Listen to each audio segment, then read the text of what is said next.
It's Larry Feldman, president of Career Changers USA. There's a great quote by Eleanor Roosevelt. She said, "The future belongs to those that believe in the beauty of their dreams." What I want to talk about today is dreaming big. I don't know how you feel, what side of the fence you're on, but you can't pick up a newspaper or watch television these days without seeing pictures of Jeff Bezos' wedding. Man, there's people that think it's unbelievably decadent.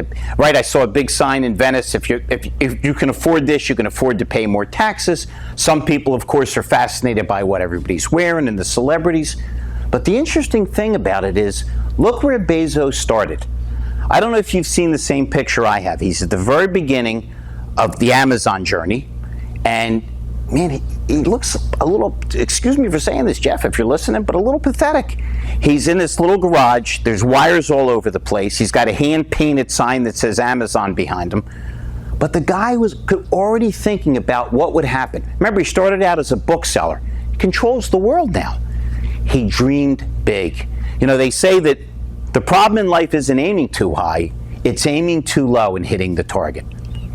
We need to think big. We need to push ourselves. It's the same thing if you exercise. If you exercise just till you're tired or it starts to hurt and you stop, you're never going to go anywhere. You have to break it down to build it up.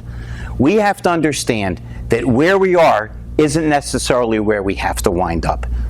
Everything amazing starts somewhere, right? The Confucius, the hardest part of the journey is the first step. But when we have a big, beautiful vision out there, when we can look ahead and say, man, if I do this, maybe one day I can be here or I can be there, it changes everything. We need hope all the time. Once we lose hope that things can be better, that we have the power to make things better, we're lost. We need to have the belief that things can be better, and if they can be better, why can't they be great? Again, Amazon, there was a time when Walmart didn't exist.